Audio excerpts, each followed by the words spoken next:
아이스크림이나 아이스바가 녹으면은 이렇게 액상으로 변하는데 그걸 냉동고에 다시 넣으면 이렇게 넣게 되면은 얼음 이렇게 아이스크림이 되거나 아이스바가 되는데요. 그럼 이런 원리를 따라서 팩에다가 담아가지고 아이스크림을 용액을 넣어줘요. 그래서 그걸 부으시면 완전히 고급 아이스크림이 된다거나 이런 거 아이스바가 된다 그러면 소비자로서는 진짜 괜찮은 자기가 일일이 만드는 것보다 뭐 과일청과 과일잼을 넣어줄 수도 있고 치즈를 넣어줄 수도 있고 뭐 초콜릿 뭐 다양한 방법이 다 술도 이게 뭐 다양한 것이 있을 수 있다라는 게 말씀을 드립니다.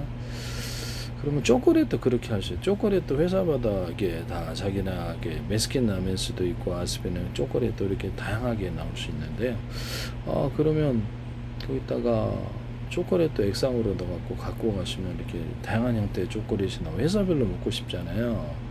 그럼 몰드 넣어가지고 외국의 유명한 초콜릿에다 내줄 수도 있고 여기다가 초콜릿에다가 벌꿀을 넣거나 술을 넣거나 뭐 이렇게 과일청과 과일잼을 넣거나 치즈를 넣거나 그래서 아이스크림에도 그래서 초콜릿을 넣거나 뭐 다양한 것이 가능하다 이렇게 하시면 저기서 이런 제품 내시면 대박일 텐데요. 전 세계에 엄청난 큰 수요가 있으리라고 생각합니다. 소비자들이 고급 아이스크림 먹고 싶은데 이거 싸게 아무 때나 딱 걸려서 그 다음에 단가 싸잖아요. 네. 그 다음에 생크림 휘핑크림이 이렇게 팩으로 판매되어서 나오는데요. 생크림 휘핑크림에다가도 치즈를 넣어주거나 초콜릿을 넣어주거나 온갖 종류를 다양하게 넣어서 그냥 그걸로 판매해요. 지금은 생크림 휘핑크림이 그냥 액상으로만 나와요. 그래서 꿀을 넣은 것도 있고 술을 넣은 것도 존재합니다. 우유에다 술 넣어서 판매하시면 되겠습니다. 콜라나 맥주 같은 데다가도 과일청과 과일잼을 넣어주거나 흑설탕을 넣어서 이렇게 맥주를 만드시면 제 기술이 되겠어요. 흑설탕, 화설탕, 비정제 설탕, 설탕을 후라이팬에 녹여서 카라멜화 시켜서 그거를 이제 떡에다도 넣고 맥주 이렇게 콜라 이렇게 그 음료수에다가도 넣고 술에다 넣어서 만든다. 떡에서 넣어서 만든 빵, 이렇게 아이스크림, 초콜릿 이런 데다 넣어서 만들거나 뻥튀기 제품, 옥수수 팝콘에다가 그것을 묻혀서 내거나 이런 기술에 대해서 말씀을 드렸는데 우유에다가 넣어서도 판매를 하거나 이렇게 해서 커피를 녹여서 하거나 다양하게 할 수가 있어요. 이거 그 변수도랑에서 하시는 거 봤는데 하지 마세요. 네. 제 기술을 무단으로 저는 바선 봉사단체가 아니고 그래서 영리 목적의 기술 판매 기업이다라는 것을 말씀을 드립니다. 그런 걸 하시면 안 된다. 네, 일단 무단으로 하시면 안 됩니다. 지적재산권은 민영사를 갖고 있습니다. 그래서 외국에 사갔을 때 그때 문제가 됩니다. 네.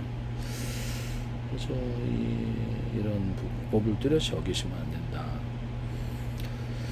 어쨌든 그렇다. 네, 생크림, 휘핑크림 이런 데다가도 과일청과 과일잼을 넣어주거나 이렇게 과일청과 과일잼을 기반으로 해낸 그 술을 제가 말씀을 드렸죠. 그걸 예를 들고 음료수를 만들어낼 수 있다. 과일청 되게 싸게 만들어내서 탄산 넣어가지고 다양하게 넣어서 만들 수 있다.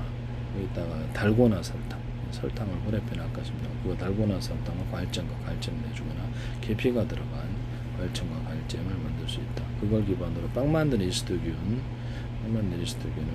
부지포에 버리 이렇게 물에 넣어 증식시키고 투입시키고 그걸 과일청과 과일잼을 끓여서 매실 정도 끓여가지고 매실을 끓여서 실을 분리해내고 그렇게 해서 매실청을 만든다 그래 되게 싸게 만들 수 있거든요.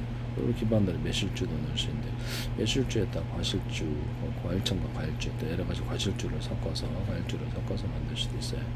매실주를 뭐 소주, 위스키 넣을 수 있고 부지포에 보리 엿기름을 넣어가지고 이렇게 과일청 끓이면 됐다 넣어주고 소금 조금 넣어주고 매일마다 설탕 먹여서 넣습니다. 볶은 길이도 이렇게 물 끓여서 이렇게 하거나 다른 곡식도 이렇게 볶아가지고 끓여서 동일한 방식으로 빵 만든 이스트균 넣고 부지포에 보리 엿기름을 넣어서 넣고 이렇게 매일마다 설탕 먹이면서 이렇게 맥주, 포도주 만들 때도 쓰고 포도주에다 모루주 이렇게 만든다. 모루주나 각종 과일주를 넣어주고 코코넛주에다가 딸기주, 모루주 이렇게 딸기주, 모루주, 포도주를 넣어주거나 코코넛 액상 100% 팔아요. 그거는 이제 끓일 수가 없고요. 동일한 방식으로 제조합니다. 볶은 기리주, 맥주나 어떤 소주, 위스키는 명품주가 된다 그랬죠. 체다 치즈, 우유주 이렇게 체다 치즈 끓여서 만들거나 끓이지 않으면 두 가지 방식이 가능하다. 과일청과 과일잼을 기반으로 술은 되게 싸게 만들 수 있다. 하시면 제가 생각합니다. 그래서 그래서 뭐 콜라 만들 때도 흑설탕, 황설탕, 비정제성, 달고나 설탕을 넣어서 만듭니다. 탄산을 갖다 한번 하나 상중하로 넣어주는 기술을 탄산을 이것을 콜라나 석유 정제할 때도 넣어주거나 다른 데서 맥주 할 때도 이 기술을 쓰시면 노조가 있으니까 이 기술을 하시면 제 기술이 되겠습니다. 노조 신고가 있을 수 있어요. 그래서 제 기술을 무단으로 쓰시면 안 돼요. 상금 탈 수도 있겠죠. 외국에서 가시면. 이런 부분을 말씀을 드려요. 반도체 회사에도 함부로 하시면 안 된다 이 말씀이에요. 노조가 있다. 회사의 직원들도 있어요. 다 알겠죠. 제 기술 공부를 한다면 무단으로 쓰시면 문제가 안 될 리가 없는 거죠. 그 다음에 협조하는 사람이 없겠어요. 네. 그 다음에 그 다음에 신문 공고를 내면 되죠. 그래서 제 기술 무단으로 쓴 것에 대해 찾으면 아마 제 기술 상한 데서는 그런 식으로 하지 않을까요? 상금 걸고 그 다음에 여기다가 이렇게 그렇게 만든다. 생크림, 휘핑크림 같은 데다가 술을 넣어서 만들거나 우유 같은 데 술을 넣어서 우유나 두유에다가 과일정과 알잼을 넣어주거나 치즈 우유를 넣어서 만든다 하시면 제 기술에 대해 달고나 설탕을 넣어서 만들거나 연유에다가도 달고나 설탕을 넣어서 만들거나 계피를 집어넣을 수도 있다. 연유 같은데 하시면 제 기술에 되겠습니다. 어쨌든 뭐 그렇다. 생크림, 휘핑크림에다가 과일정과 알잼을 넣어서 다양한 맛을 만들어주거나 이렇게 치즈, 초콜릿, 각종 커피 크림, 모든 크림 종류를 새롭게 넣어서 커스터드 크림도 넣어도 상관없잖아요. 그래서 다양한 맛을 만들어 줄 수 있다. 그런 거 생크림, 휘핑크림 하시면 제 기술입니다.